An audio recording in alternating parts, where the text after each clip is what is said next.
네, 기후 위기를 주제로 한 세계 최초의 영화제인 지구 영상제를 연계로 해서 올해 최초로 선보이게 된 ESG 국제 컨퍼런스 2022 오후 세션을 시작하도록 하겠습니다.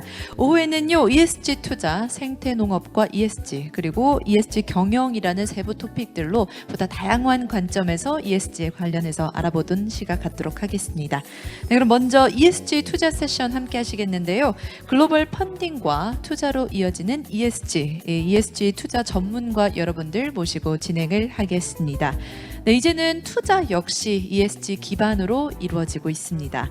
그래서 첫 번째로는 캐리 크로신스키 브라운대 교수님께서 ESG 오해 바로잡기라는 주제로 함께 해주실 텐데요. 지금 바로 영상으로 함께 만나보시도록 하겠습니다. Professor, hello, are you there?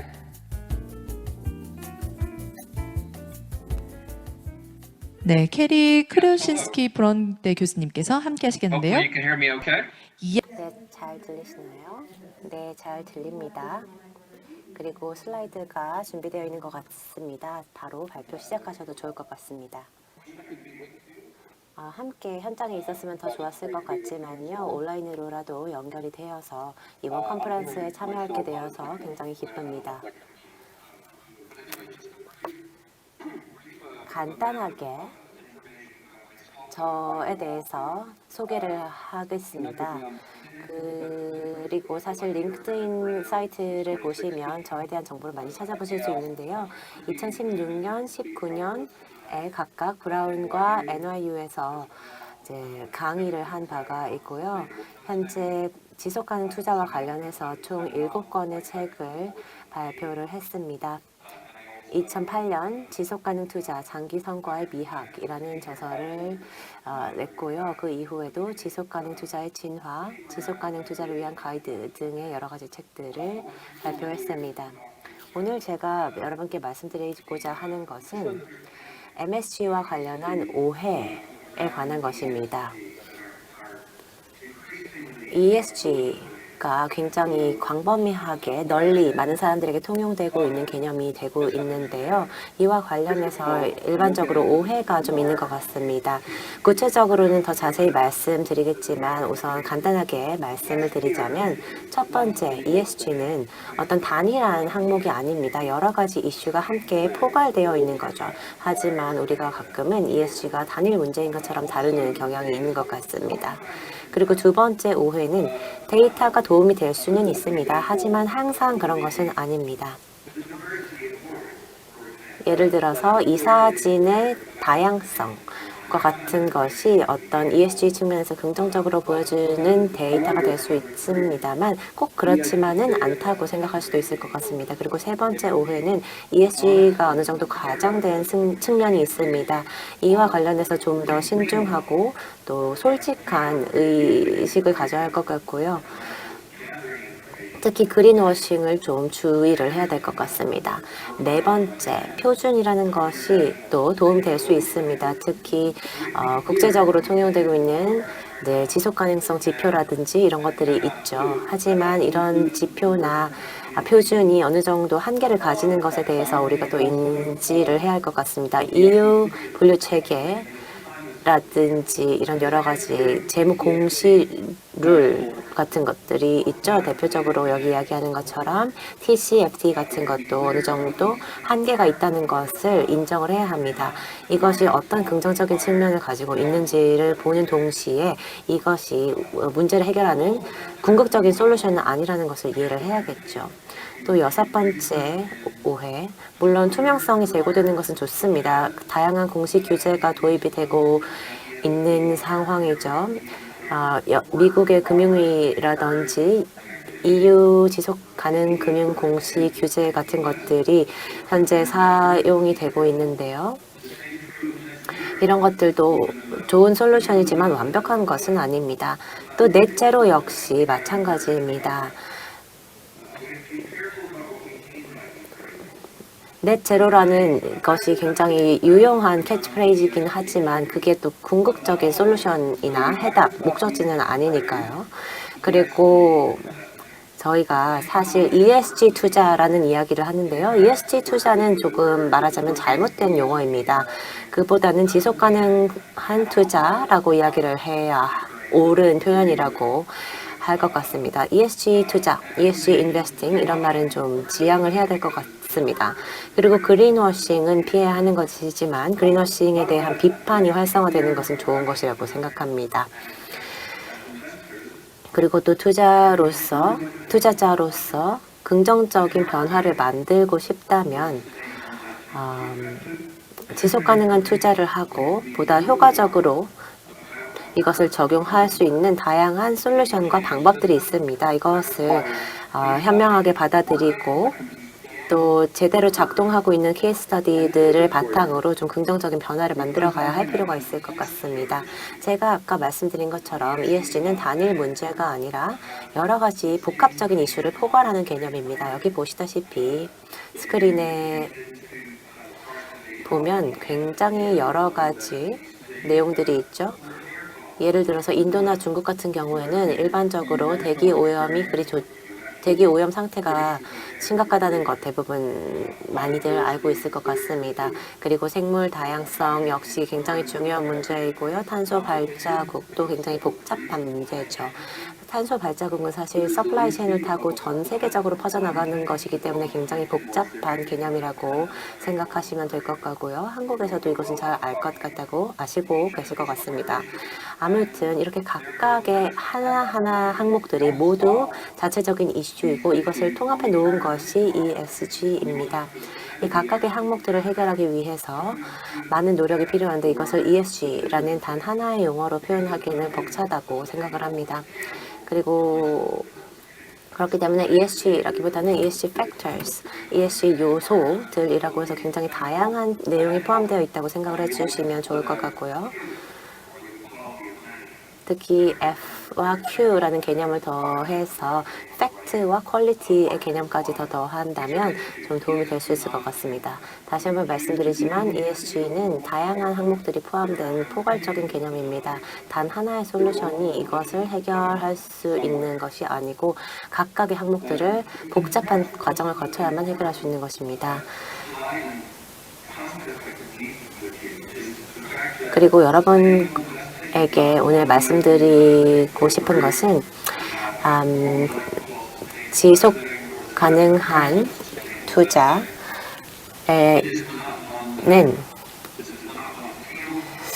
또 역시 다양한 내용들이 포함되고 있다는 것을 여러분께서 이해를 해주셨으면 좋겠습니다. 많은 용어들이 사실 혼용되고 있습니다. 아까 말씀드렸듯이 잘못된 용어지만 ESG 인베스팅이라는 말도 사용이 되고 임팩트 인베스팅이라는 말도 사용이 되고 있죠. 여기 보시는 것처럼 7가지로 크게 분류가 될 수 있는데요. 이 7가지 내용을 잘 이해를 하시면 여러분께 도움이 될 것 같습니다. 이게 7가지로 분류가 되고 있는 이유는 서로 굉장히 다르기도 하지만 어떤 방식으로 투자를 하는지 또 그 결과가 어떻게 다른지에 따라서 7대 분류가 되었다고 생각해 주시면 될 것 같습니다. 첫 번째, 지속가능 투자의 첫 번째 방식은 네거티브 스크리닝입니다. 어떤 부정적으로 평가받고 있는 기업을 투자 대상에서 제외를 하는 거죠. 예를 들어서 오염 문제가 심각한 기업이라든지 아니면 환경에 피해를 주고 있는 것을 숨기는 기업이라든지 비도덕적이고 비윤리적인 또는 예를 들어 종교적인 어떤 개념을 지나치게 적용을 해서 환경이나 사회에 악을 끼치는 기업들 이런 것들을 이제 네거티브 스크리닝을 통해서 없애는 경우가 있죠. 이와 관련해서 적용되는 개념이 바로 value first, 가치를 가장 우선주의로 하는 투자 방식입니다. 약 35조 달러의 자금이 이 가치 우선 투자 자금으로 흘러 들어가고 있는 것으로 보입니다. 그리고 이것은 사실 사회적 책임 투자라는 개념과도 맞물립니다. 그래서 그런 네거티브 스크리닝이라는 투자 방식이 많이 적용이 되고 있습니다. 하지만 조금 솔직하게 말씀을 드리자면 네거티브 스크리닝이 굉장히 제대로 작동을 하고 있거나 긍정적인 효과를 낳는 경우는 그리 많지 않다고 말씀을 드리고 싶습니다. 2008년 네거티브 스크리닝보다는 포지티브 스크리닝을 좀 집중하라는 이야기를 제가 한 바가 있습니다. 이것 역시 value first 투자입니다. 가치를 가장 중요시하는 것이죠. 이와 관련해서 투자 자금은 규모가 약 5조 달러 정도로 예상이 되고 있는데요. 측정이 되고 있는데요. 어떤 네거티브한 측면에 집중하기보다는 포지티브한 긍정적인 측면에 집중을 해서 투자 대상을 선정을 하는 것입니다. 어떤 지속 가능성 측면에서 진척도를 보이는 기업이라든지 어떤 약속을 공시한 기업들에 투자를 하는 것이죠. 이런 곳에 투자를 많이 한 대표적인 운용사가 바로 제너레이션 펀드입니다. ESG 이슈가 점점 더 주요 논의 대상이 되면서 이 제너레이션 펀드 같은 경우에는 포지티브 스크리닝 기법을 이용을 해서 좋은 투자를 많이 하고 있는 대표적인 사례입니다. 그래서 네거티브 스크리닝과는 달리 어떤 투자 대상 기업을 배제한다기보다는 투자를 할 기업을 찾아 나서는 것에 집중을 하는 것이죠. 그리고 또 다른 세 번째 투자 개념은 임팩트 투자입니다. 어떤 특정한 임팩트를 만드는 분야에 투자를 하는 것이죠. 환경적인 임팩트를 만드는 분야예요. 특히 사람들의 삶의 질을 개선한다든지 어떤 가난한 커뮤니티를 지원한다든지 또 중국에서도 그런 사례가 보이고 있는데요. 그런 방식의 좀 어떤 환경적인 또 사회적인 임팩트를 만드는 프로젝트나 기업에 투자를 하는 것을 임팩트 투자라고 볼 수 있습니다.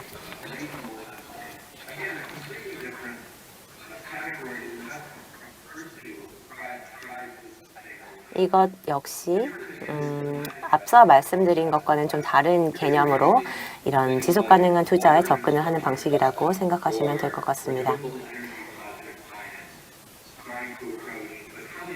예를 들어서 요즘에는 신재생 에너지 프로젝트가 상당히 많은 자금을 유입시키고 있는데요. 사실은 조금 더 많은 자금이 이쪽으로 흘러 들어간다면 더 많은 사회적인 또 환경적인 변화를 만들어낼 수 있을 것 같습니다. 특히 국가적인 로드맵과 어떤 연계성을 가지고 그런 투자 흐름이 개선이 된다면 더 큰 도움이 될 수 있을 것 같습니다.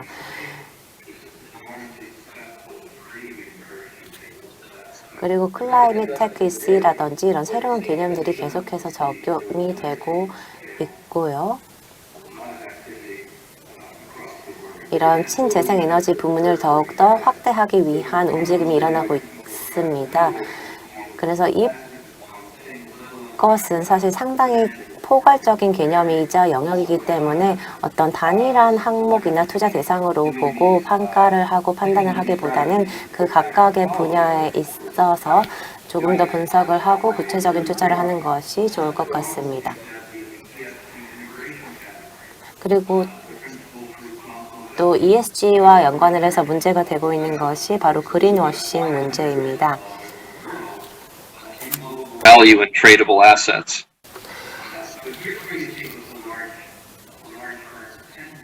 예를 들어서 대기업 같은 경우에는 다양한 소스에서 많은 알고리즘을 바탕으로 한 데이터를 수집을 해서 이것을 좀 다른 방식으로 가공을 하고 또 마케팅을 하는 경우가 있는데요. 이런 것이 잘못되면 문제가 될 수도 있을 것 같습니다. 그리고 또 ESG를 고려를 할 때 어떤 거버넌스 구성이라든지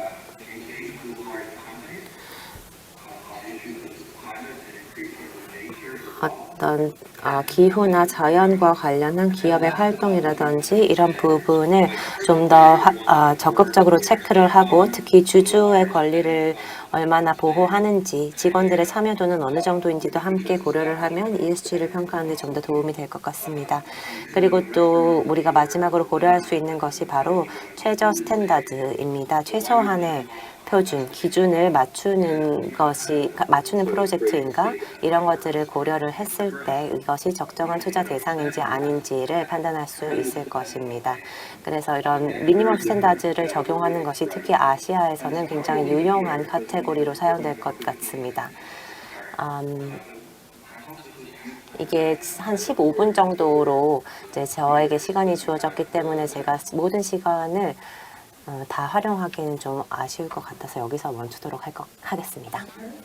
Very much for giving us 네, 감사합니다. 굉장히 통찰력 있는 또 정보가 가득한 발표였습니다. 패널 토론실에서 다시 뵙겠습니다.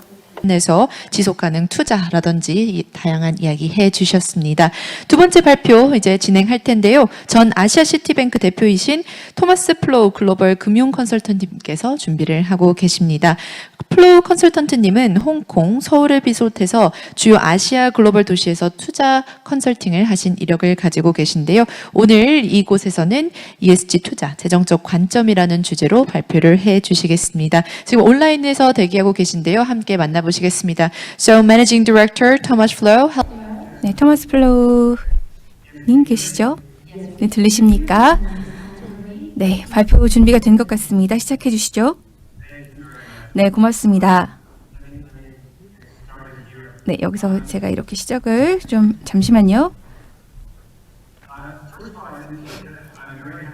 네, 먼저 오늘 이렇게 의미 있는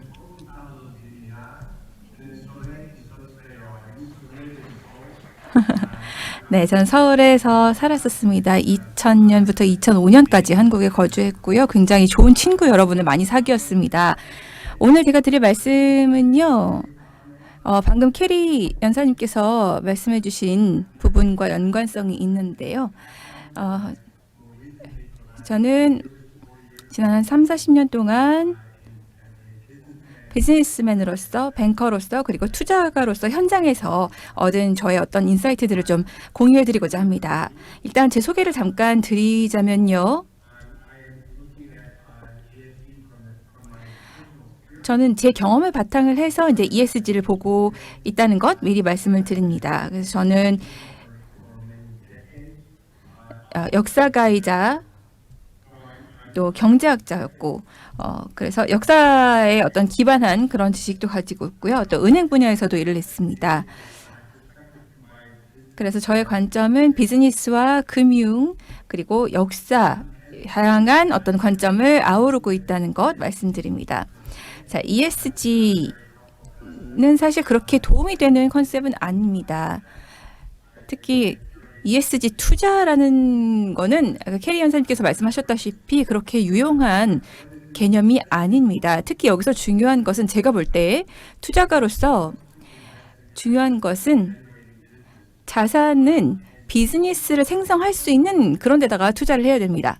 그래서 E와 SG는 완전히 다른 범주에 속한다고 할 수 있습니다. 그래서 제가 볼 때 SNG는 굉장히 판타스틱합니다. 얘네들은 어떤 리스크 완화를 효과를 가지고 있어요. 그래서 기업으로 하여금 훌륭한 좋은 목표를 이루는 데 도움이 됩니다. 하지만 이를 통해서 또 새로운 수익이 생겨나진 않죠. 사실은 좋은 비즈니스를 하기 위한 하나의 어떤 비용이라고 오히려 보시면 더 맞을 겁니다.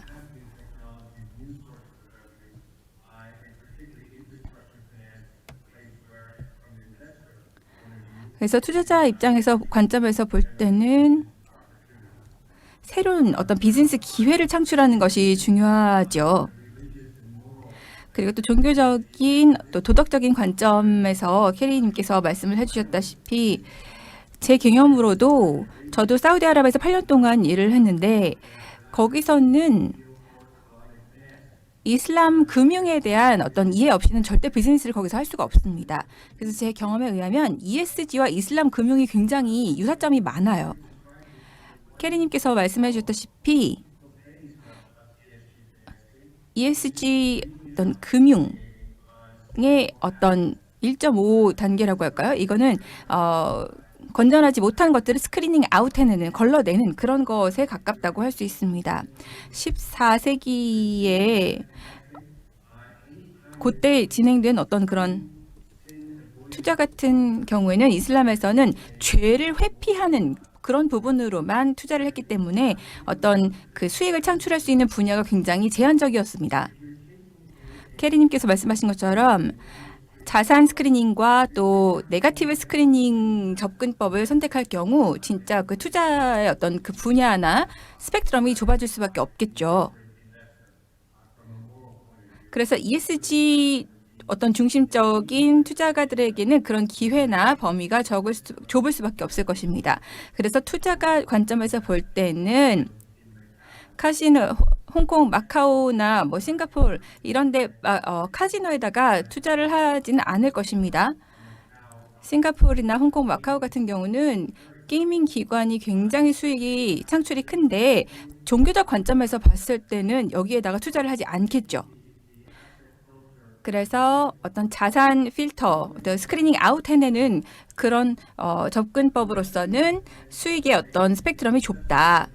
또 투자가 관점에서 방금 말씀드린 것을 기반해서 또 봤을 때 S와 G는 ESG 금융은 하나의 사회적 원인이자 브랜드라고 할 수 있습니다. 사회적 원인이라는 거는 이 환경과 또 환경 보호와 관련이 있는데 물론 정치적으로 논쟁의 여지가 있지만 이 목표 있잖아요. 그 환경 관련한 목표는 대부분은 굉장히 이렇게 명확합니다. 그리고 또 기업 브랜딩에도 굉장히 좋죠. 그리고 또 제 개인적인 관점에서 볼 때 ESG의 새로운 수익 기회는 인프라 금융, 재생에너지나 기후변화, 또 환경에서 올 수 있습니다. 저는 또 역사가 입장에서 볼 때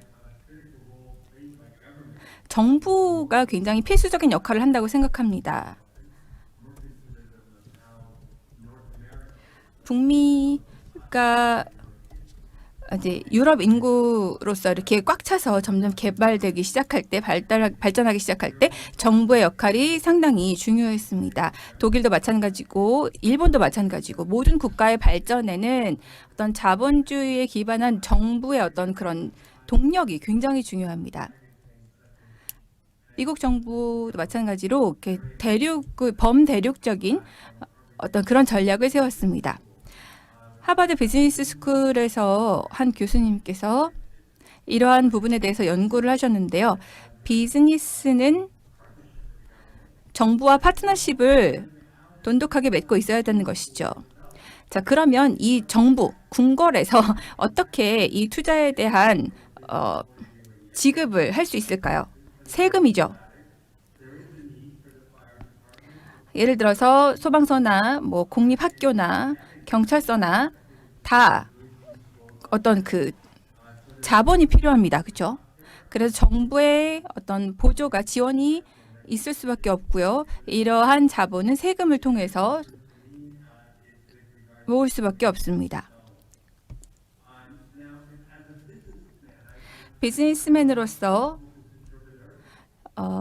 소규모의 어떤 비즈니스 기업가들을 제가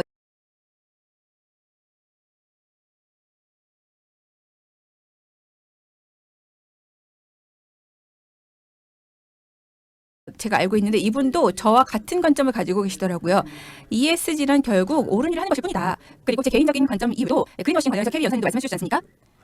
확실하게 말씀드린 거는 뭐 그린워싱 이거는 그냥 뭐 잘하고 있다 하는 어떤 체크박스에 어떤 이렇게 체크 표시를 하는 것과 크게 다르지 않습니다.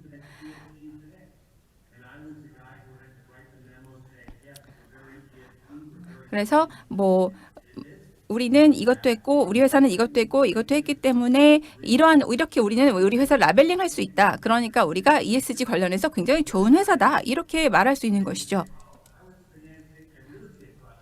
우리가 부동산 프로젝트에 투자했다. 또 뭐 사우디의 화학 석유 분야에 투자를 했다. 그러니까 이거는 그렇게 체크에 표시를 하는 것과 다르지 않습니다.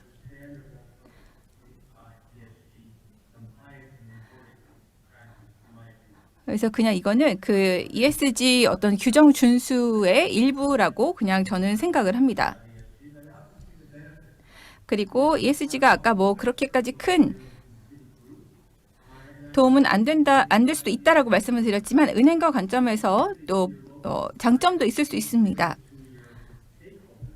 이해관계자들에게 어떤 민감성을 가지고 있을 때 사회적으로 굉장히 좋은 결과를 이끌어낼 수 있습니다. 제가 1980년대에 이태리에 있었는데요.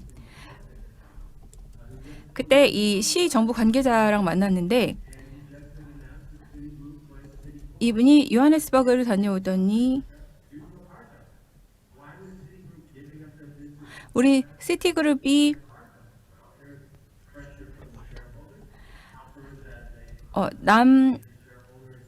남아공 쪽에 있는 비즈니스를 더 이상 우리가 뭐 이렇게 추구할 수 없다라고 해서 포기한 적이 있었습니다.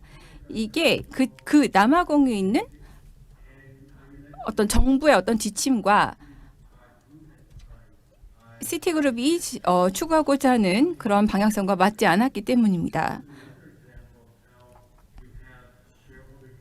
그러니까 이해관계자에 대해서도 생각해야 되고 공공의 어떤 프레셔에 대해서도 생각을 해야 되고요. 또 예를 들어서 뭐 석유와 가스 프로젝트 같은 경우 시티그룹에서 올바른 그런 프로젝트 파이낸싱에 대한 가이드라인을 수립했었습니다.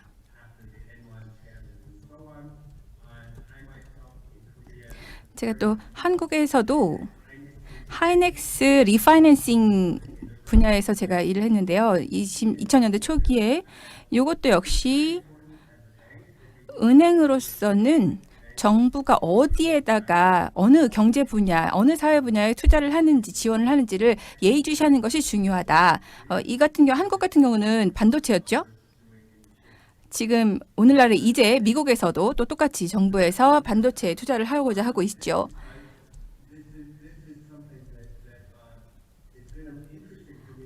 또 최근에 투자자 관점에서 또 여러 가지 흥미로운 점들을 발견했는데요.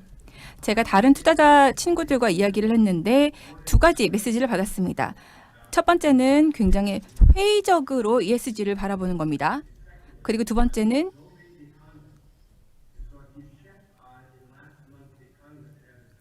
이코노미스트에서 이제 ESG 투자에 대해서 주장을 한 바에 의하면 굉장히 비판적인 어떤 의견을 실었잖아요. 그래서 제가 지금 보여드리고자 하는 것은 제가 굉장히 가깝게 지내는 친구 중에 국제 교류, 뭐 여러 가지 증권 관련해서 국제 증권 일을 하는 전문가 친구가 있는데요. 이 전문가의 견해에서 봤을 때는 이런 증권에서는 거버넌스가 왕입니다. 저는 물론 새로운 어떤 비즈니스 창출에 대해서 약간 편견이 있을 수 있지만 증권 업계에서는 G가 왕인 것입니다. 그래서 예를 들어서 이런 경우에는 뭐 타이완에서 그 정부의 어떤 규제 책임자들하고 굉장히 긴밀하게 연결되어서 일을 진행할 수밖에 없었습니다. 그래서 국제적인 지속 가능성에 대한 지원이라든지 이러한 모든 분야가 통합적인 리포팅, 보고 체계를 요구합니다. 그래서 보다 광범위한 이슈들을 다 이렇게 아우르고 다룰 수 있어야지만 가치를 창출할 수 있다는 것이죠. 일단 캐리 연사님께서 굉장히 좋은 통계 자료를 보여주셨는데요. ESG 투자 관련해서 어떤 자본이 뭐 어떻게 투자되는지에 대해서 말씀을 해주셨습니다. 또 어떠한 자원을 어떻게 분석하느냐도 굉장히 중요한데요.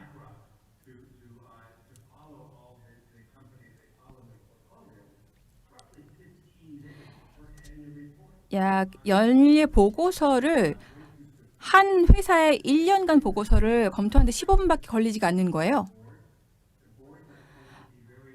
어떤 이사회 같은 경우도 리스크 완화 모델 같은 것을 적용하는데 조금 더 적극적이어야 하고 신중을 가하면서도 적극적이어야 하는데 지금까지는 어떤 그런 심도가 굉장히 부족하다는 것이 문제점이었습니다.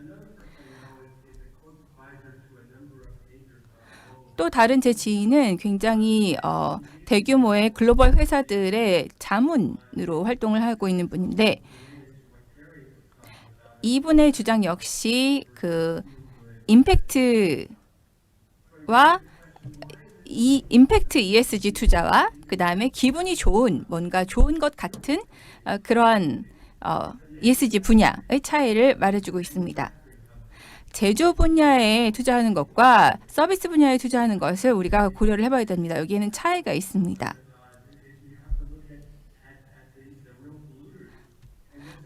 실제 기업을 운영을 하고 하면서 진짜 오염물질을 더 많이 배출하는 회사는 어디인지를 제대로 따져봐야 하는 것입니다. 그래서 전 세계 글로벌 회사들을 똑같은 잣대로 똑같은 기준으로 판단을 하고 검토를 한다면 진짜 필요한 데이터를 축출하지 못할 수가 있습니다.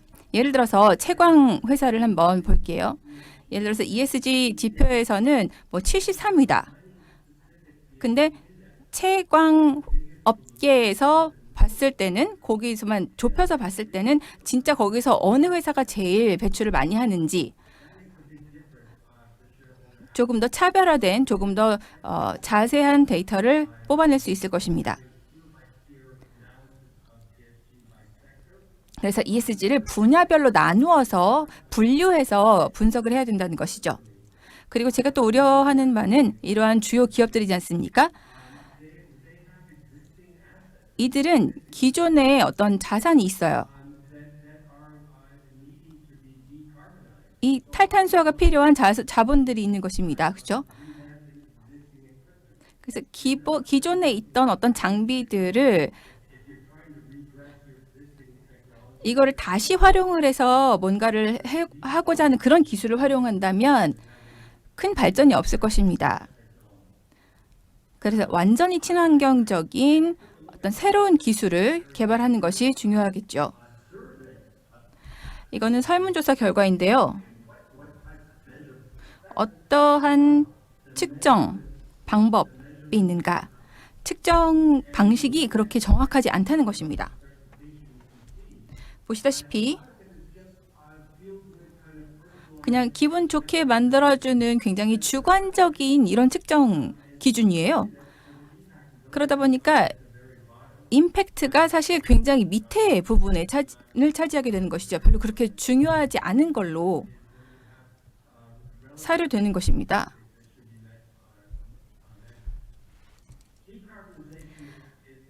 탈탄소화는 우리 지구가 생존하기 위해서는 꼭 필요한 어떤 작업인데요. 어떻게 탈탄소화를 실현할 수 있을까요? 기존의 어떤 그런 주요 기업들 같은 경우 기존의 어떤 생산 방법을 업그레이드하고자 합니다. 이게 어떻게 새로운 기술을 만들어낼 수 있고 탈탄소화를 할 수 있죠?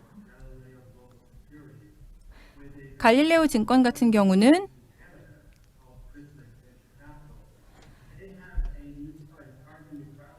크리살렉스 벤처캐피탈이라는 탄소 중립 펀드는 2050년까지 배출 목표를 달성하기 위해서 다음 10년 동안 공격적인 조치를 취해야 한다라고 주장을 합니다. 일단 굉장히 공격적으로 지금 시작을 해야지만 2050 넷제로를 달성할 수 있다. 그리고 두 번째는 새로운 기술이 필요합니다. 이러한 목표를 달성하기 위해서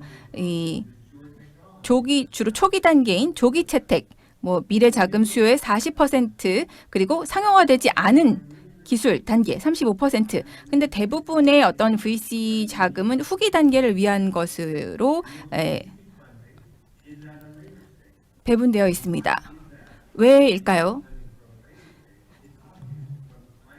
제 경험에 비추어 볼 때 뱅커들이, 은행가들이 성과를 보고 그 다음에 현재 상황이 어떤지를 보고 그래야지만 미래를 예측할 수 있기 때문이죠.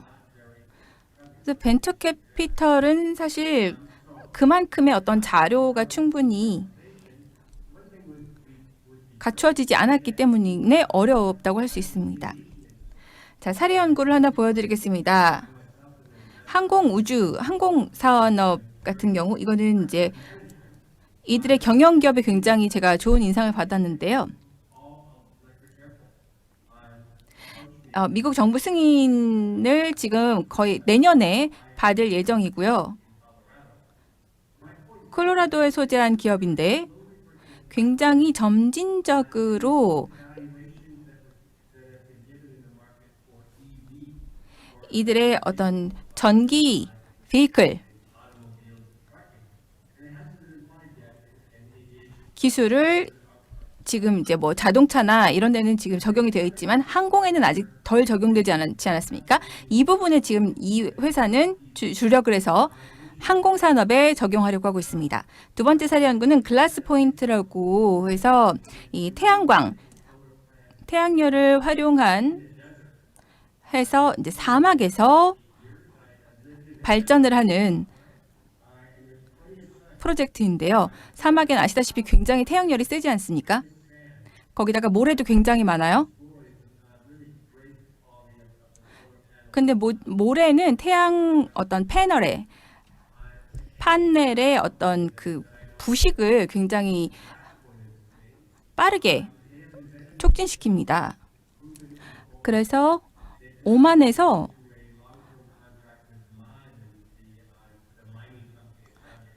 사우디아라비아의 채광 회사와 협약을 맺어가지고 증기 생산 시설을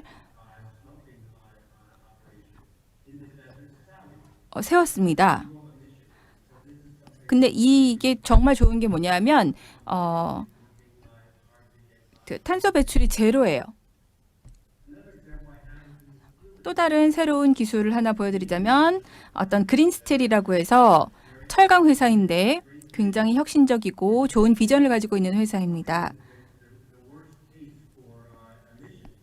이 사실 철강 분야는 탄소 배출이 굉장히 많은 분야인데요. 석탄 기반 열 대신에 수소를 전기 분해를 해가지고요. 에너지를 생성해서 인곳에 생산할 수 있는 것입니다. 이거는 사실 뭐 수십억의 가치를 가진 프로젝트입니다.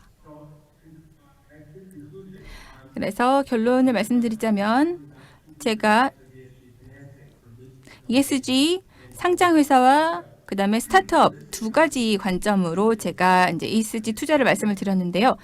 기존 회사 상장 증권의 경우에는 시장은 이미 정상적인 기준으로 자금을 조달할 수 있도록 열려 있습니다.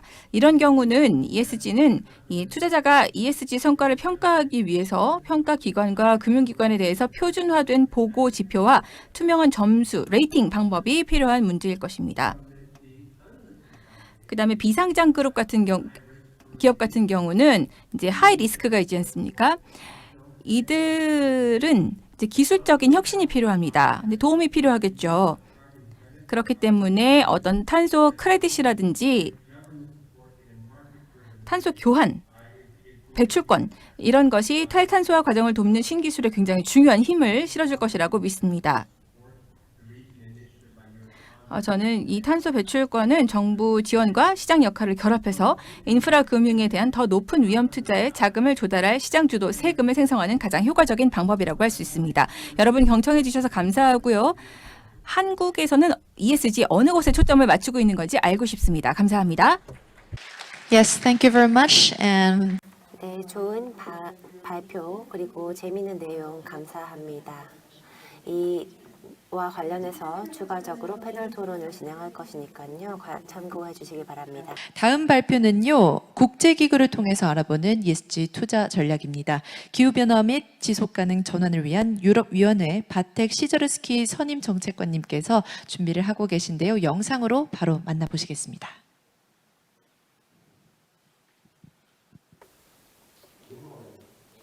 안녕하십니까. 반갑습니다. 저는 유럽 기후변화 지속가능 전환 협의회의 선임 정책 매니저입니다. 저희 협의회는 기후변화와 지속가능과 관련한 내용을 다루고 있는 기관입니다. 브뤼셀에 위치한 독립연구기관입니다. 세계와 유럽의 기후 정책을 분석하고 있습니다. 오늘 이렇게 좋은 회의에 초청해 주셔서 또 시의적절한 주제를 다뤄주셔서 감사합니다. 유럽의 ESG와 관련한 견해 그리고 특히 기후변화와 유럽 그린딜에 대해서 말씀드릴 수 있게 되어서 기쁘게 생각합니다. 구체적으로 논의할 내용은 첫 번째, 유럽 그린딜이 무엇인지 그리고 그 의의가 무엇인지에 대해서 말씀을 드릴 것이고요. 두 번째로는 유럽의 지속가능한 재정 분류 체계에 대해서 말씀드리겠습니다. 그리고 마지막으로는 최근 EU의 분류 체계에 원자력 에너지와 천연가스가 포함되면서 많은 이야기들이 나오고 있는데요. 이 부분에 대해서 간단하게 말씀을 드리도록 하겠습니다. 그럼 첫 번째, 유럽 그린딜이 무엇인지 함께 살펴보겠습니다. 간단하게 말씀을 드리자면 정치적인 약속이자 계획입니다. 유럽 대륙이 2050년까지 기후 중립을 이루겠다는 계획이죠. 이러한 정치적인 약속이 이제는 법적으로 강제력을 가지게 되어서 2050년까지 넷 제로를 달성하고 2030년까지는 온실가스를 55% 감축하겠다는 내용이 2021년 기후법에 명시되었습니다. 이 두 가지 목표를 달성하기 위해서 이와 관련한 다양한 법안이 함께 입법이 되고 있고 또 되었습니다. 세부적인 영역에서 유럽 그린딜을 이행할 수 있도록 Fit for 55 그리고 RE-Power EU 같은 법안들이 만들어졌습니다. 목표 달성을 위해서는 각계각층의 기후 환경적인 노력이 요구되는 상황입니다. 기업과 개인이 현 상태를 유지하면 대체적인 탈탄소화가 불가능하기 때문에 새로운 접근법을 필요로 하는 상황입니다. 하지만 이 목표 달성을 위해서 드는 비용이 상당할 것입니다. 2050년까지 유럽에서 매년 3천억 유로를 상회할 것으로 예상이 되고 있는데요. 이것조차 굉장히 보수적인 계산입니다. 이 비용을 어디서 어떻게 조달할 것인가가 굉장히 큰 문제입니다. 그렇기 때문에 공공부문과 민간 부문에서 모두 자금이 유입되어야만 어느 정도 자금이 조달될 것이고 그렇기 때문에 이곳이 바로 지속가능한 재정과 녹색 분류 체계가 적용되는 접점이라고 말씀드릴 수 있습니다.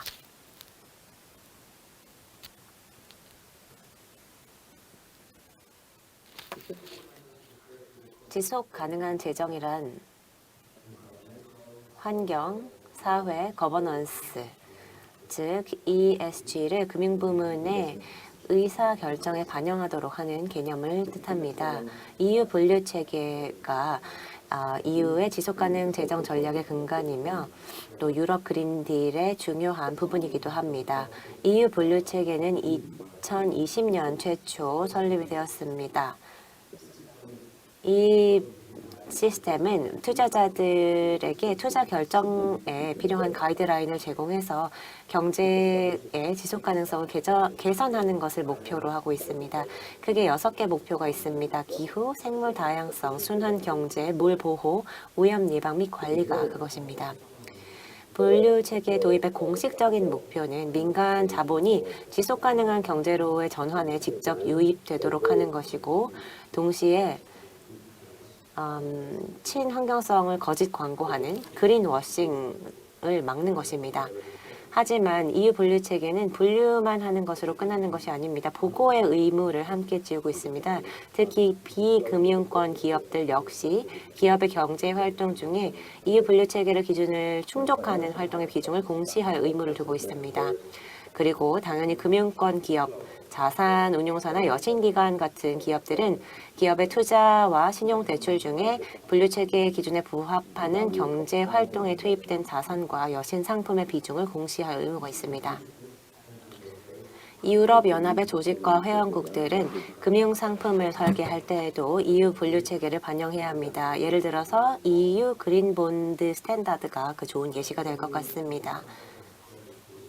이외에도 다양한 지속가능한 재정의 공시를 위한 여러 도구들이 있습니다.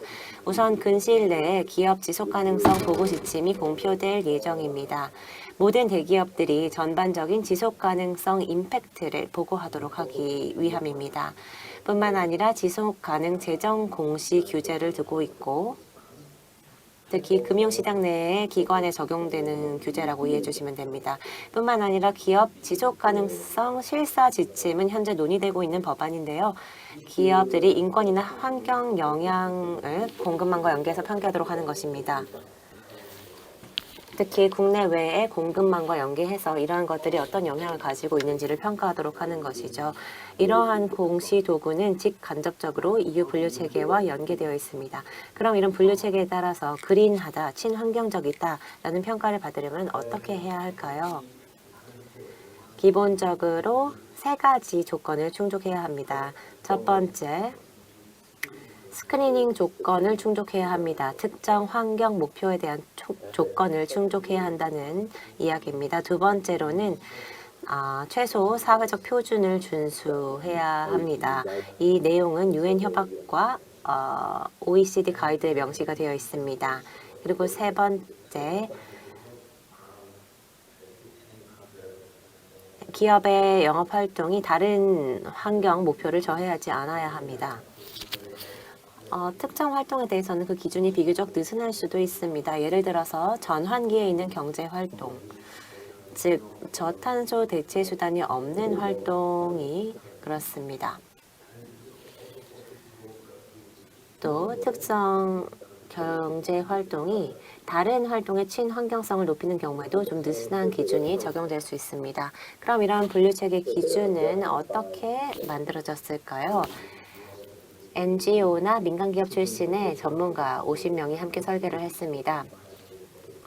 유럽 집행위원회 자문단에 속된 전문가들이 초안을 생성을 했습니다. 그리고 이 초안을 유럽 집행위에 공식 채택했고 일부 수정과 개정 과정을 거쳤습니다. 그리고 유럽 의회나 회원국이 이 내용을 다시 한번 검토를 했는데요. 의회나 회원국은 이 결과물을 수정할 권한은 없고 그대로 사용을 하든지 또는 그냥 채택을 하지 않는 방식을 선택할 수 있습니다. 지난 몇 년 동안 또 시장에서 민간 ESG 리포팅 툴이 상당수 보급되었습니다. 하지만 지금까지 보셨듯이 이 분야는 공강 분야의 역할과 개입 여지가 큰 영역입니다. 지금까지는 그랬습니다. 그리고 또 궁극적으로는 시장의 자율성보다 규제적인 접근법이 적용되는 움직임이 있습니다. 이에 따라 여러 가지 변화가 사회적으로, 경제적으로 보여지고 있는데요. 첫 번째, EU 분류체계가 기타 EU 정책에 반영이 되고 있습니다. 아까 말씀드린 것처럼 그린 본드 스탠다드라든지 EU 에코라벨 이런 내용들이 분류체계와 연계가 되어서 금융 분야에 적용이 되고 있고 또 EU 공공재원의 사용에도 이 분류체계가 좀 지대한 영향을 미치고 있습니다. 분류체계가 기준점이 벤치마크가 되고 있습니다.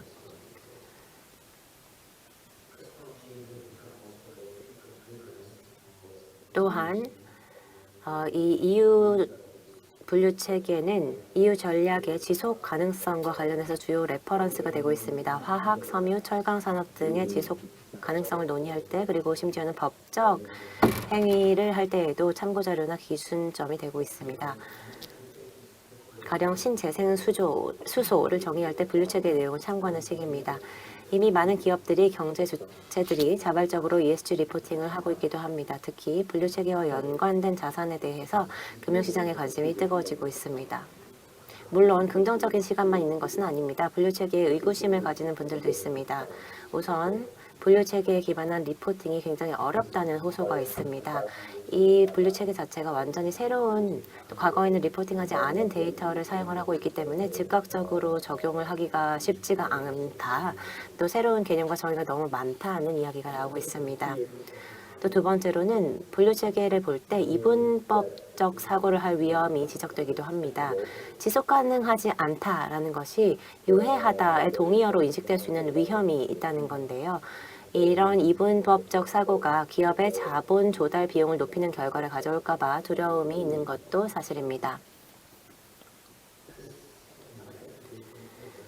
뿐만 아니라 이 EU 분류체계의 기준 자체가 굉장히 까다롭다는 것 역시 우려사항이 되고 있습니다. EU 내의 경제활동 중에 극히 일부 활동만이 지속 가능한 것으로 라벨링이 되면서 즉 최고로 뛰어난 것으로 분류가 된다는 지적입니다. EU 분류체계는 공공부문과 정치인들이 개발한 산물입니다. 기업이 만든 것이 아니죠. 하지만 그 결과물이 기업의 정치적인 라벨을 붙이는 꼴이 돼서 정치적인 긴장감을 조성한다는 우려입니다. 이러한 라벨을 이용해서 경제활동의 원칙을 정하고 정치성이 반영된다는 우려가 있는 것이죠. 대표적인 사례가 최근에 천연가스와 원자력이 분류체계에 포함이 되면서 정치적인 감정이 유발되고 있는 동향이 나타나고 있습니다. 그런 이유가 무엇일까요? 사실 이게 굉장히 뜨거운 논쟁거리가 되고 있는데요. 이는 사실 탈탄소 전환, 에너지 전환 방식에 대해서 유럽연합 내에서도 서로 다른 견해가 있다는 것을 보여주는 것입니다. 천연가스를 화석 연료로 보는 그룹도 있고 또 원자력은 폐기물 처리와 관련한 리스크가 중대하다고 평가하는 사람도 있는 것이죠. 이런 에너지들 두 가지는 지속 가능성이 낮고 미래 에너지로 볼 수 없다는 시각입니다. 훨씬 과격한 반응을 보이는 회원국들도 있습니다.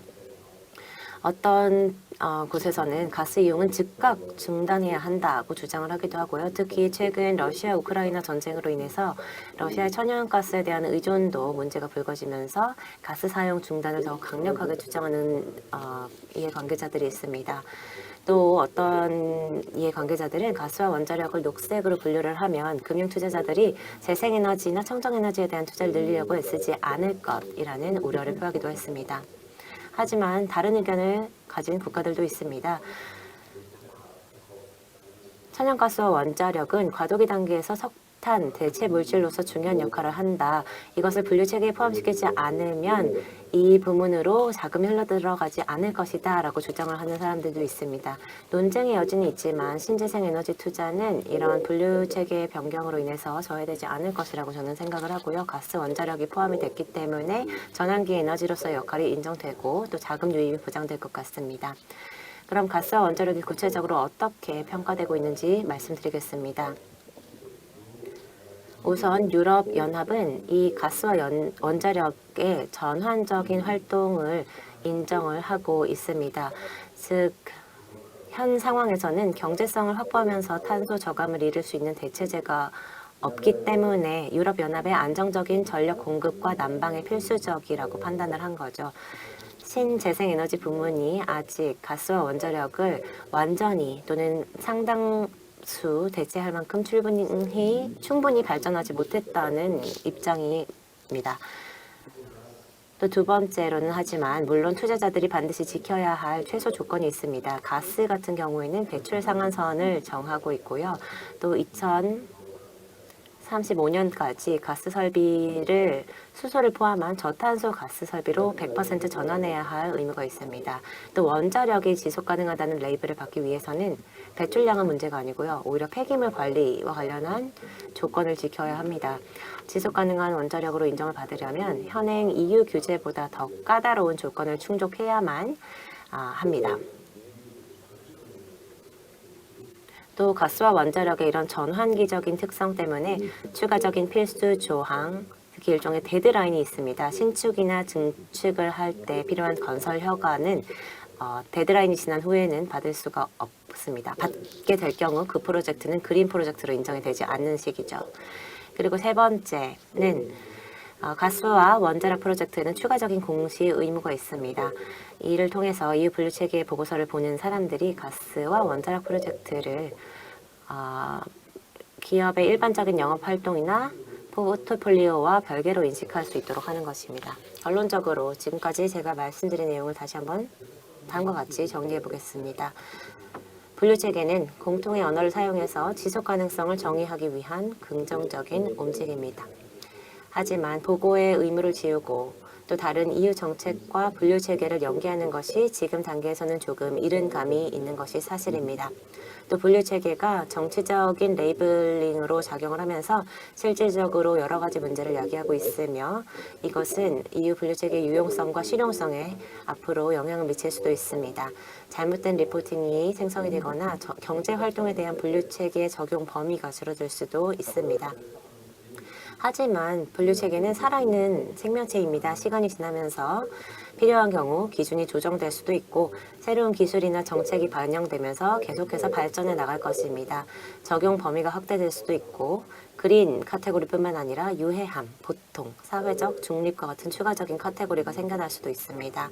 하지만 현재 상황에서는 분류체계의 조건에 맞는 프로젝트는 자본 비용이 분명 낮아지는 효과가 있을 것으로 보입니다. 다만 굉장히 소수의 프로젝트만이 그 혜택을 볼 것입니다. 조건을 충족하는 그린 프로젝트의 비중이 그렇게 높지 않을 것으로 예상됩니다.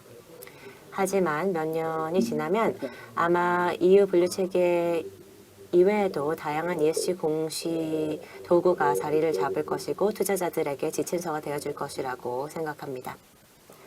제 발표는 여기까지입니다. 경청해 주셔서 감사합니다. 네, EU 텍소노미의 역할에 대해서 자세한 설명해 주셨습니다. 고맙습니다. 이제는 함께 패널 토론을 진행하도록 할 텐데요. 네, 앞서서 발제해 주셨던 세 분 모시고 그리고 또 추가적으로 현장에서 함께 해 주실 패널 토론에 함께 해 주실 분들 소개 올리는 시간 먼저 갖도록 하겠습니다. 앞서 발제를 해 주셨던 캐리 크로신스키 브라운 대학교 교수님과 토마스 플로우 글로벌 금융 컨설턴트 겸 전 아시아시티뱅크 대표님, 그리고 바텍 시저르스키 기후변화 지속가능 전환을 위한 유럽위원회 선임 정책관님, 이렇게 세 분 모두 화상으로 먼저 함께 하시겠고요. 뿐만 아니라 좌장으로 김종덕 한국해양수산개발원 원장님께서 함께 해주시겠으며, 한국을 대표해서 박란희 임팩트원 대표 및 편집장님, 그리고 박중근 캠프 코리아 대표 및 ESG 컨설턴트님께서 함께 해주시겠습니다. 네, 이렇게 저희가 총 6분 모시고 함께 오늘 패널 토론 진행을 하겠는데요. 말씀드린 것처럼 다양한 이야기 ESG를 중점적으로 나누고 있습니다. 그리고 특히 이번 세션에서는 ESG 관련된 투자 다양한 관점에서 이야기 들어보고 있습니다. 학계 이야기도 들어보았고요. 비즈니스 그리고 국내외 이야기 이제 모두 종합적으로 패널 토론을 통해서 듣게 될 텐데요. 네, 그럼 먼저 현장에서 함께 해주실 세 분 함께 모시도록 하겠습니다. 여러분 큰 박수로 환영해 주십시오.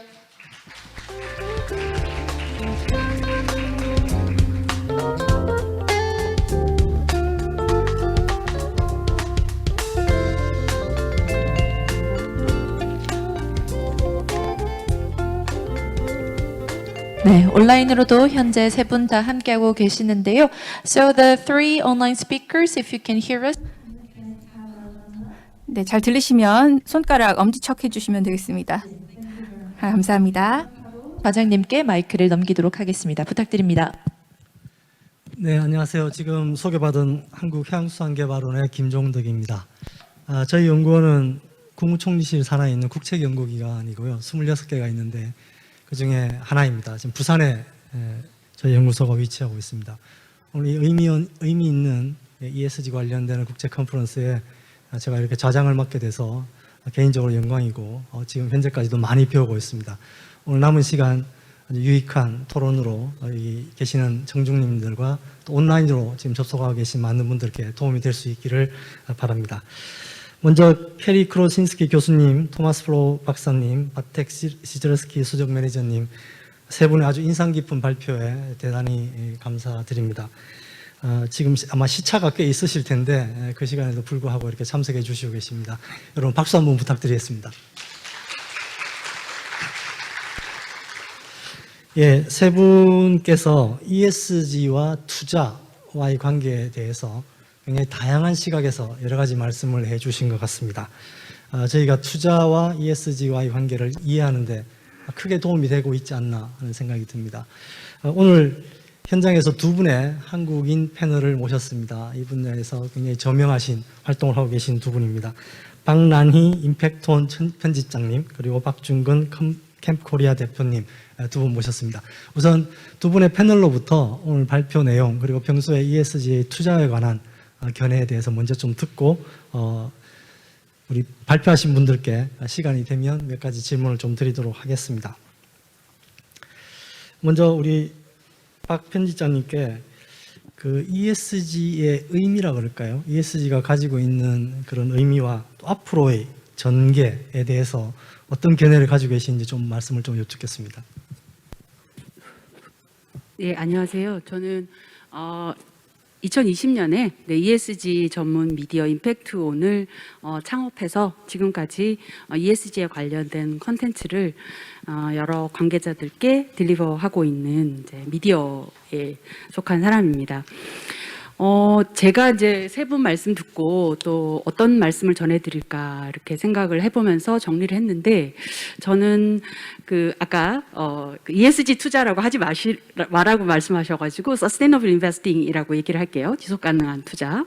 지속 가능한 투자가 확대되려면 한 3가지 정도가 필요하지 않을까 이런 생각을 해서 써봤어요. 그러니까 ESG라는 게 지금 이제 한국에서는 2020년 후반부터 시작해가지고 거의 2년째 열풍이다시피 해서 많이 이제 확대가 되고 있는데, 전 세계적으로도 그렇고 한국도 그렇고 ESG에 대한 어떤 합의가 좀 필요하다라고 생각이 듭니다.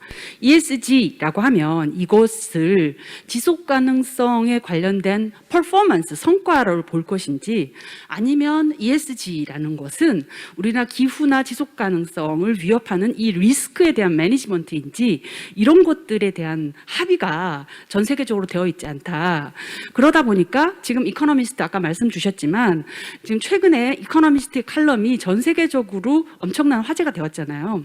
그게 핵심이 뭐냐면 E와 S와 G를 따로 떼어내서 평가를 하자라는 거예요. 그래서 ESG를 그냥 온실가스 배출이라는 하나의 척도로 단수를 하자라는 게 이 칼럼이 촉발을 한 거거든요.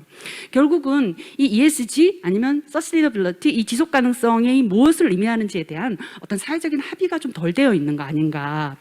근데 이제 흥미로운 보고서를 최근에 하나 본 게 이도시 인베스팅 이니셔티브라는 그 글로벌 이제 기후 싱크탱크 기관인데요. 여기 보고서에 따르면 학계나 NGO에서는 이 ESG에 대한 레이팅, 그러니까 평가 등급을 무엇으로 보냐면 기업의 지속 가능한 성과를 봐야 한다. ESG나 ESG 평가는 이 기업이 얼마나 지속 가능성에 대한 말하자면 친환경 기업인지 이렇게 생각을 한다고 하고요. 금융이나 투자 섹터에서는 이 ESG나 지속 가능 이제 평가를 지속 가능성 리스크를 매니지하는 거로 양측 의견이 다 다르다는 겁니다. 그래서 테슬라가 얼마 전에 S&P의 ESG 500 지수에서 탈락했잖아요. 그래서 이 테슬라에서는 그 일론 머스크 대표가 ESG는 사기다라고 이야기를 할 정도인데, 이게 저는 가장 대표적인 이슈를 제기하는 것이라고 생각하거든요. 우리가 한번 생각해 보면 좋은 게 테슬라가 전기차기 때문에 친환경 성과가 좋으니까 직원 처우가 엉망이고 거버넌스, 지배 구조가 엉망이어도 ESG 지수에 속해야 되는지 아닌지. 그러면 엑선모빌이나 BP 같은 석유화학 업종은 아무리 재생에너지 전환을 열심히 한다고 해서 성과를 보여도 여기는 업종 자체가 화석연료이기 때문에 ESG 지수에 속할 수 없는 건지, 또 S&P 지수에 빠진 테슬라가 그럼 똑같은 ESG 평가 기관인 MSCI에서는 왜 포함되고 있는 건지, 그러면 양대 중요한 평가 기관인 S&P와 MSCI는 ESG에 대해서 어떻게 바라보고 있는 건지. 그래서 또 이러한 또 이건 물론 좀 어려운 얘기긴 하지만 지속 가능성이 해당 기업의 지속 가능성만을 의미하는 것인지, 아니면 이런 기업이 촉발한 여러 가지 기후 이슈로 인해서 우리가 피해를 입고 있는 사회나 환경, 여기의 지속 가능성, 이를 이중 중대성이라고 하는데요. 이런 것들을 다 포함해야 되는지, 이 ESG를 둘러싼 어떤 개념이나 정의에 대해서 전 세계적인 합의가 좀 덜 되어 있다, 합의가 필요하다라는 게 저희 첫 번째 생각이고요.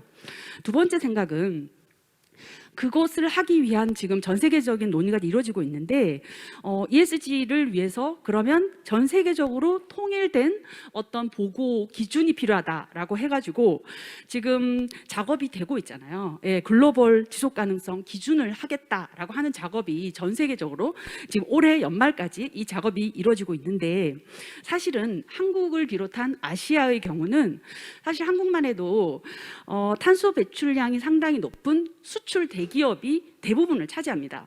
그렇기 때문에 예를 들어서 탄소 유럽에서 지금 2, 3년 안에 추진하려고 하는 그 CBAM이라고 하죠. 탄소 국경 조정 메커니즘이라든지 올해 그 법안이 통과됐던 EU의 공급망 실사법이라든지 아니면 미국에서 기후 공시를 의무화하는 작업이라든지, 그러니까 좀 전에 이제 발표자께서 말씀하셨던 유럽의 기업의 지속 가능성에 대한 의무 지침 CSRD라고 하는 이러한 미국과 유럽의 정책 변화가 국내 기업엔 정말로 바로 영향을 미칩니다. 그래서 대기업들의 경우는 정말 발등에 불이 떨어져서 ESG에 대한 지금 준비를 하느라고 여력이 없는데요. 이런 아시아나 한국 기업들의 경우는 선진국 미국과 유럽의 이러한 정책 변화에 대해서 민감할 수밖에 없고, 그런 차원에서 글로벌에서 논의가 되고 있는 기준이 3개나 된다는 거죠. 유럽의 기준, 미국의 기준, 그리고 ISSB라고 하는 지금 글로벌 기준, 이런 3개의 기준이 2, 3년 안에 의무화될 경우에 이러한 보고 기준이 선진국에서 통일이 되지 않으면 정말 최악의 경우 한국의 수출 기업의 경우는 보고를 3가지 기준으로 해야 될 수도 있는 겁니다. 그래서 저는 늘 이제 이런 글로벌의 논의가 어떻게 되고 있는지를 이제 살펴보다 보니까 이러한 보고 기준에 대한 통일이 어떻게 잘 되고 있는 건지, 좀 될 건지, 이런 거에 대해서 상당히 이제 궁금함이 크고요. 이 부분에 대해서 그 발표자분들께서 조금 알고 계시는 내용이 있으면 좀 말씀을 해주셨으면 좋겠다라는 말씀. 그리고 한국에 있어서 한국은 지금 2030년이 되면 우리나라도 ESG에 대한 정보 공시 의무화가 됩니다. 그런데 이제 선진국인 유럽과 미국의 경우는 거의 2, 3년 안에 의무화가 될 거거든요. 그러니까 우리나라는 이 선진국에 비해서 너무 느린 거죠. 네, 그래서 조금 더 그 공시 기준을 앞당겨야 하는 거 아닌가라는 그런 개인적인 생각을 가지고 있습니다. 3번째, 이제 마지막으로 말씀드리고 싶은 것은 결국은 아까 이제 ESG 투자의 7가지를 우리 연사께서 말씀하셨잖아요. 캐리였나요? 토마스 펠로우셨나요? 근데 그분이 이제 7가지를 말씀하셨는데, 그러면 사실은 이제 뭐 네거티브나 포지티브가 아니고 뭐 최근에는 이제 통합 투자도 많고 여러 가지 7가지의 종류 중에서 저는 개인적으로 그 임팩트 투자가 확대되어야 한다라고 생각을 하고 있습니다. 그런데 이렇게 임팩트 투자라는 것을 확대를 시키려면 결국은 임팩트 투자를 견인할 수 있는 어떤 개인이나 기관 투자자들의 인식 변화가 상당히 중요한데요. 근데 이제 미국만 해도 최근에 보면 ESG 투자를 이끌었던 이 블랙록이 변심을 했냐라고 하는 이야기도 많이 나오잖아요. 왜냐하면 블랙록이 이제 올해만 해도 작년과 달리 ESG에 관련된 주주 제안을 이제 오케이 하지 않는 그런 경우가 상당히 많이 생겼고 절반으로 줄어들었거든요. 그러니까 왜 블랙록이 왜 그러는 걸까? 사실 들여다보면 이건 미국 내의 정치적인 상황과도 상당히 밀접하거든요. 왜냐하면 미국의 공화당이 이제 ESG 투자를 워크 캐피털리즘, 이렇게 말하자면 그 자본주의인 척하는 위장 자본주의다라고 공격을 많이 받기 때문에 이러한 이제 블랙록조차도 위축될 수밖에 없는 그런 상황들을 보면서 결국은 이러한 그 ESG 투자나 지속가능 투자가 확대가 되려면 그건 결국 그 사회의 국민들, 정치, 시민 이런 인식 수준하고도 상당히 밀접할 수밖에 없다라고 생각을 하고요. 그래서 ESG가 아까 이제 연사께서 말씀하셨듯이 ESG의 그 주식이 기술주, 뭐 서비스주, 대형주 이런 것이 너무 많아가지고 실제로 그런 이제 그 부분을 조금 벗어나야 되는 얘기를 하셨는데, 결국은 그런 이제 IT주나 뭐 대형주에서 벗어나서 정말 재생에너지나 탄소중립 순환경제의 이러한 임팩트 투자로 확대되려고 하면 결국은 어떤 국민연금이라든지 이런 기관 투자자들이 좀 움직여줘야 되고, 이런 국민연금이나 대형 기관 투자자들에게 우리가 이제 요구 자금을 운영을 하고 있는 거니까 수탁자로서 스튜어드십으로 맡긴 거잖아요. 우리의 돈을. 그러면은 결국은 우리가 그러니까 수탁자의 책임의 지속 가능성이 되게 중요하다라는 것을 중시하는 어떤 시민의 의식, 국민의 인식 이런 것들이 선행되어야 이것도 결국 같이 가는 것이다. 저는 요 세 가지 말씀드리고 말씀 마치겠습니다. 감사합니다. 네, 우리 편집장님 감사합니다. 이 표현이 어떨지 모르겠습니다만 그 ESG는 21세기 기후 위기를 대응하는 대표적인 키워드가 이미 되었다고 생각을 합니다. 그만큼 많은 사람들에게 공감을 얻고 있지 않나. 또 그가 ESG가 제시하는 여러 가지 솔루션들이 합리성을 상당히 갖고 있지 않나 하는 측면은 동의가 되는 것 같습니다. 근데 우리 편집장님 말씀하신 것처럼 여전히 모호성이 많이 남아있는 그런 상태로 봐지고 기업 입장에서는 리스크로 더 받아들이는 가능성이 높은 부분에 대한 지적이 있으셨습니다. 고맙습니다. 다음은 우리 박준근 대표님께 조금 더 구체적으로 우리 기업의 입장에서 이런 부분을 어떻게 볼 수 있을 것인지 좀 논의를 좀 들어보도록 하겠습니다. 네, 굉장히 좋은 말씀 해주신 것 같고요. 저는 조금 말랑말랑한 이야기를 좀 할까 합니다. 그러니까 많은 시간은 안 쓸 텐데 과연 그 ESG는 특정 큰 기업들의 몫인가라는 포인트를 좀 말씀을 드리고 싶어요. 탄소를 net zero로 가는 게 정말 몇 년도까지 몇 퍼센트 말만 들어도 거의 불가능한 느낌이 들 정도의 큰 퍼센티지입니다.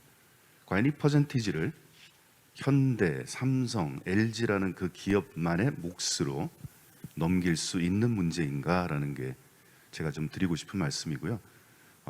제가 ESG 전문가라는 부분에서 요즘 제가 기업의 리더들에게 리더십 강의를 하면서 반드시 넣는 종목이 바로 이 리더십의 문제다라는 겁니다. 여러분 텀블러, 오늘 여기 텀블러 갖고 온 사람이 저밖에 없네요. 와우, 한 분이 손을 드셨어요. 무서워요. 저런 분들 되게 무서워요.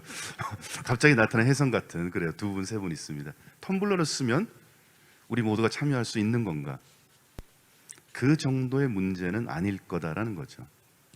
특정 몇 개의 기업이 아니라 우리 모두가 동참하지 않는 이상 힘든데 그 결정을 과연 우리가 일반 직원들, 그냥 좀 매니저 레벨들이 할 수 있는가에 대한 문제입니다. 그러면 이렇게 물어보면 당신은 투자를 받을 것인가 안 받아도 되는가라고 물어보면 스토리가 많이 달라지죠. 큰 기업은 이미 여러 가지 투자를, ESG 관련된 투자를 이미 받고 있습니다.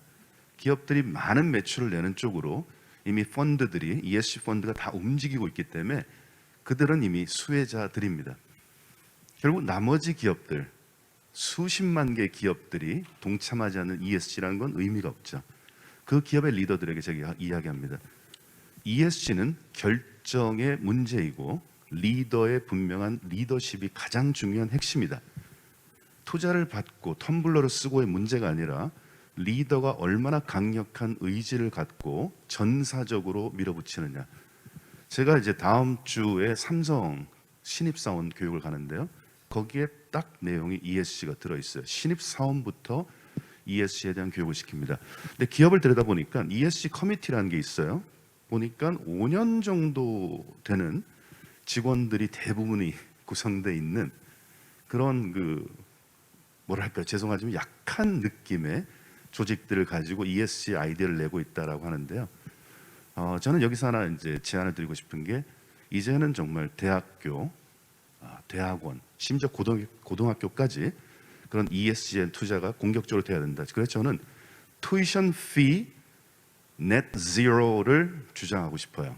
환경 관련된 이 전 국가와 전 세계적인 문제를 단순히 몇몇 기업이 탄소 중립을 하는 정도로 끝나는 게 아니라 완전한 전문가들을 통해서 그들이 기업에 들어가면 그 커미티의 일원이 될 수 있는 그 사람들을 길러내기 위한 기업이 그 투자를 선행적으로 하라. 그래서 그 관련된 학과의 친구들은 모두 무상으로 교육을 받고 더 많은 우리 대학의 친구들이 사회로 나갈 때 이미 전문가가 되어 있는 그 상태로 만들어야 저희가 2030년을 대비할 수 있다고 봅니다.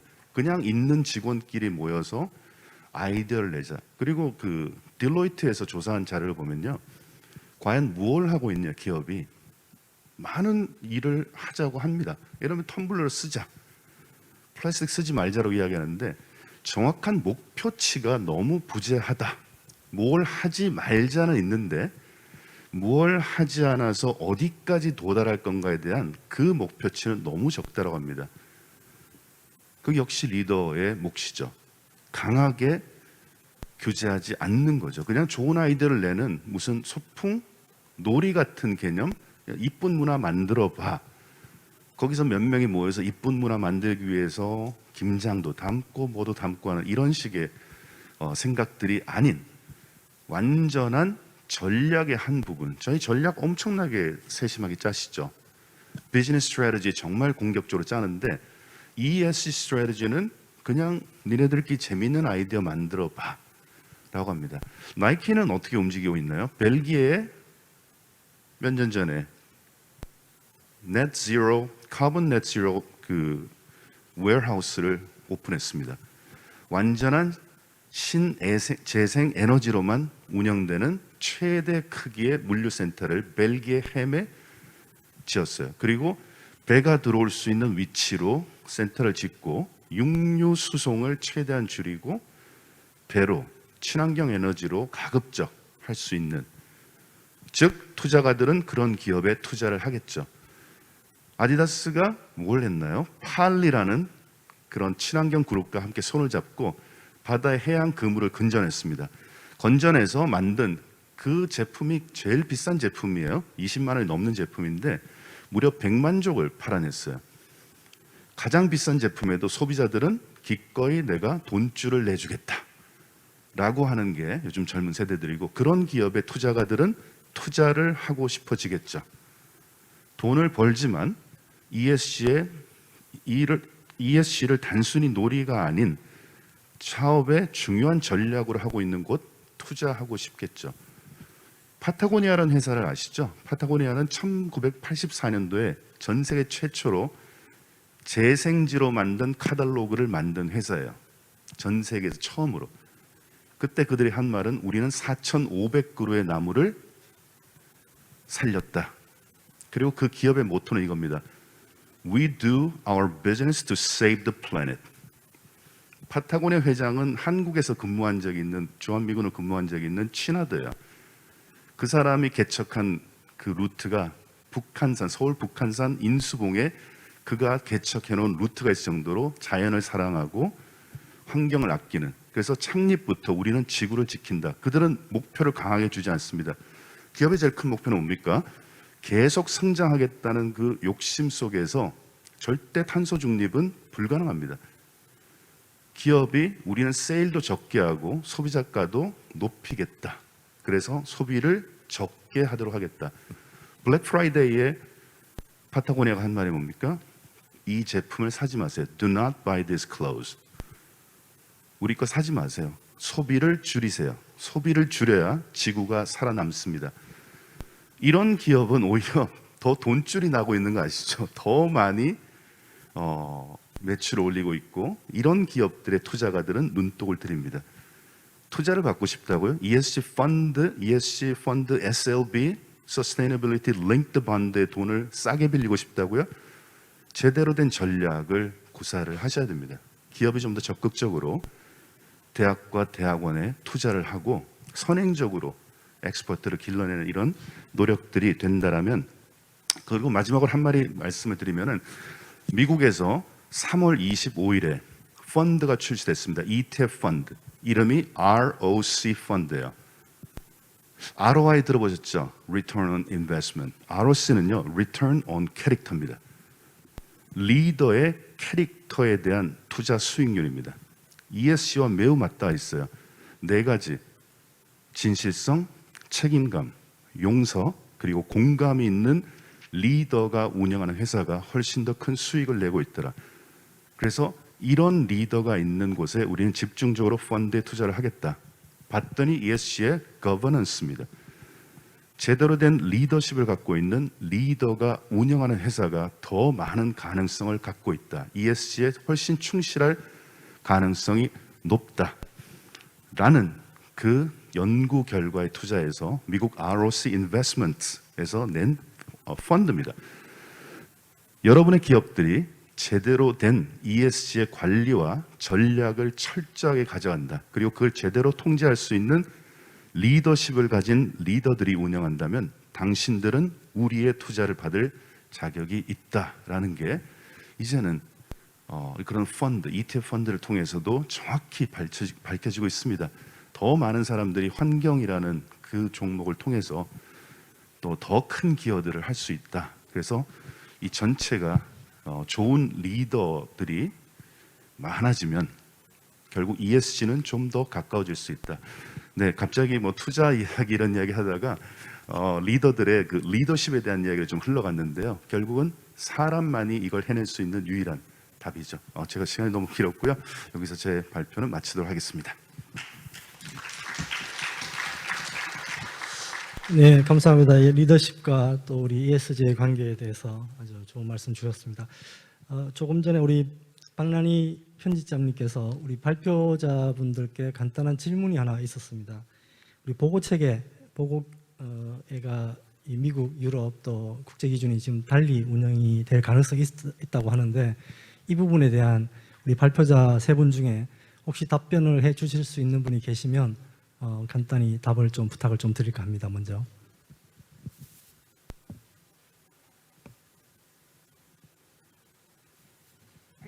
Maybe I'll start.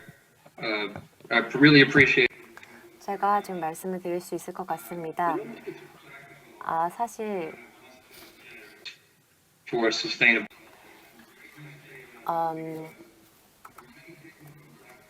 굉장히 복잡한 내용들이 숨겨져 있기 때문에 단순하게 말하기는 쉽지 않을 것 같습니다. 예를 들어서 전기차를 만들고 배터리를 만드는 데 있어서 굉장히 다양한 소재가 전 세계 도처에서 조달이 되죠. 어떤 것들은 인도네시아에서 올 것이고 이런 과정에서 어떤 산림 파괴가 일어날 수도 있을 것이고요. 또 바다의 어떤 자원을 사용한다면은 해양 오염을 야기할 수도 있는 것이고요. 그래서 굉장히 복잡한 내용들이 포함이 되기 때문에 단순화해서 설명하기는 좀 쉽지가 않을 것 같습니다.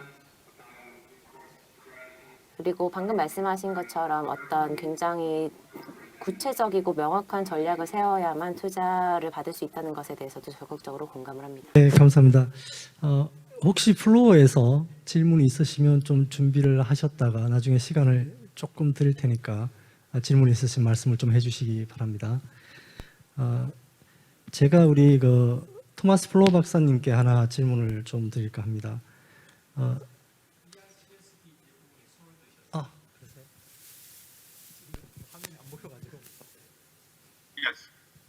Okay, please tell the 네네, 질문이 무엇이죠? 네, 질문해 주시면 좋겠습니다.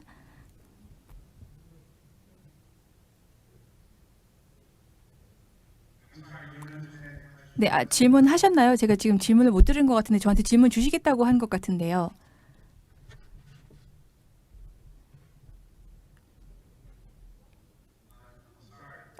죄송합니다.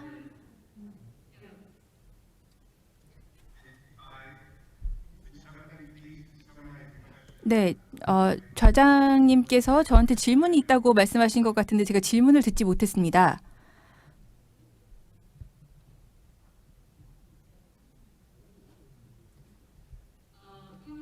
말씀 주시면 좋을 것 같고요.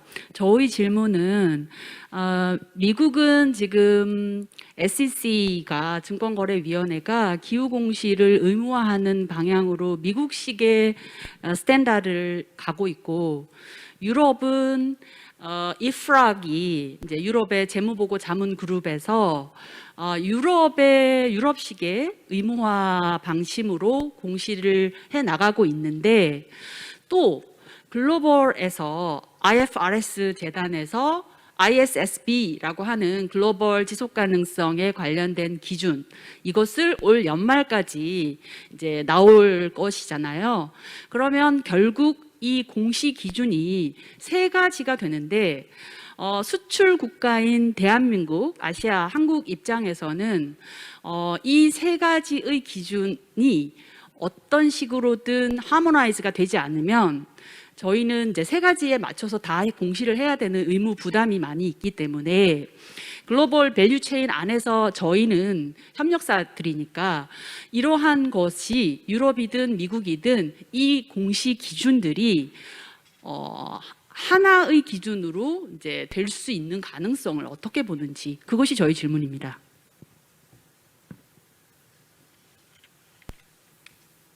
I sympathize with this very much. When I worked in Korea, 네, 동감합니다. 제가 한국에서 기업들과 삼성과 LG와 이렇게 일을 할 때 굉장히 중요한 부분이 뭐였냐 하면 미국 보고 요구 조건이 너무 까다로웠던 거예요. 한국 입장에서는. 이게 한 2000년대 초였는데요. 제가 추정하기로는 한국은 현재는 더 좋아졌으리라 생각합니다. 투명성 보고에 있어서요. 하지만 그때는 좀 달랐습니다. 상황이. 그래서 제가 한국 투자자라면 국제적인 부분을 보고 유럽과 미국과 그리고 이 기준에 공통적으로 가지고 있는 공통 분모를 볼 것 같습니다.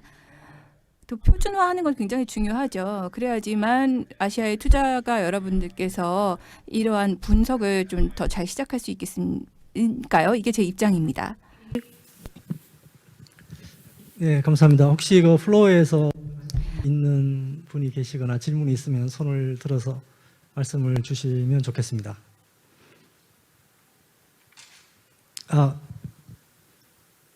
I don't. 오케이. I'm not sure whether this is a good moment for me to also address this question about. 네, 저도 좀 말씀을 드리고 싶은데요. 잠깐 기회가 있을까요? 네. 굉장히 중요하고 또 시적절한 질문이었던 것 같아서 저도 한마디 보태고 싶습니다. 특히 국제적으로 투자를 하는 사람들의 입장에서 다양한 표준과 기준이 있다는 것은 골칫거리가 될 수 있습니다. 물론 이 분야에서 국제적인 협력이 이루어지고 있기도 하고요. 특히 EU 차원에서도 어떤 이러한 체계를 좀 단일화하고 일치시키려고 하는 노력이 있기는 합니다. 하지만 또 동시에 여러 가지 규제를 더해가고 있는 상황이고 또 이 분야에서 좀 선도적인 역할을 하려고 하고 있기 때문에 다른 지역들보다 좀 더 선도적인 역할을 하려고 하고 있기 때문에 새로운 스탠다드가 생기고 있는 것도 사실이고요. 그래서 EU 차원에서 새로운 다양한 규제가 생겨나고 있는 것이 사실입니다.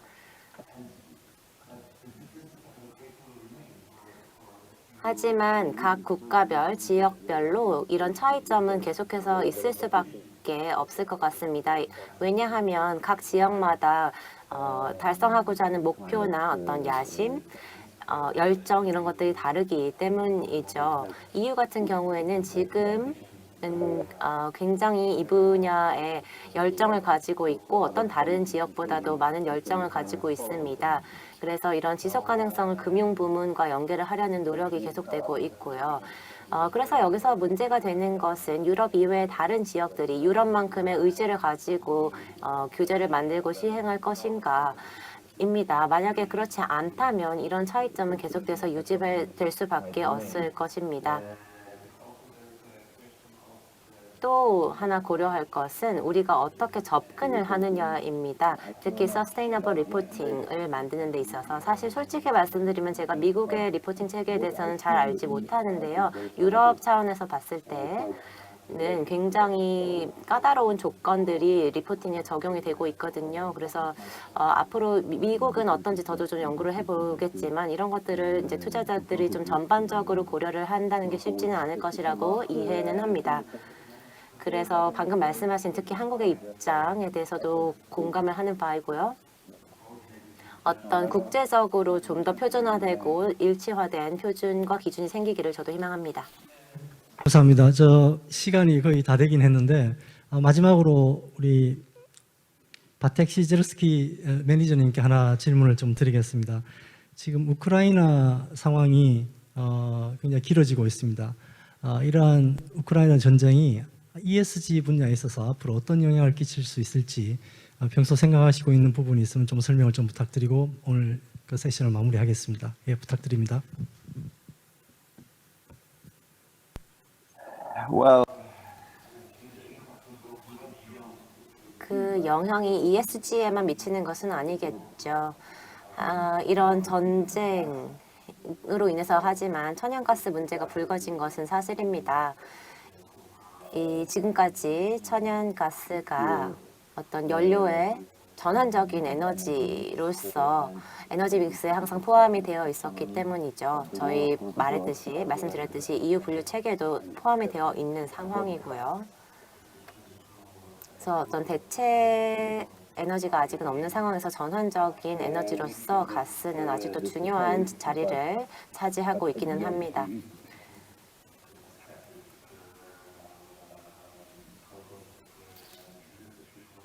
그래서 지금과 같은 현상이 계속 유지가 된다면 천연가스는 계속해서 에너지 믹스에 어느 정도 포함이 되어 있을 수밖에 없다고 생각을 하고요. 하지만 이제 명확히 해야 될 것이 있습니다. 가스가 텍소노미에 포함되게 된 것은 그리고 일부 정치인들이 그렇게 생각을 하는 이유는 기업들이 탈탄소화에 있어서 지금 당장은 가스가 어느 정도 도움이 된다고 생각을 하기 때문입니다. 그리고 질문하신 것처럼 전쟁으로 인해서 저희가 생각하는 개념이나 접근법도 좀 많이 바뀔 것 같습니다. 특히 ESG 보고와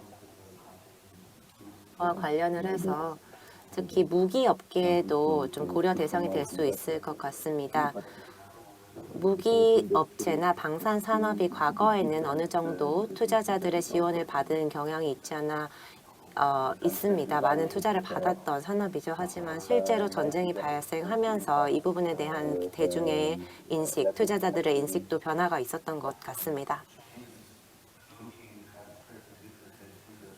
그래서 다양한 산업 분야에 좀 새로운 견해와 시각들이 적용되지 않을까 하는 전반적인 생각입니다.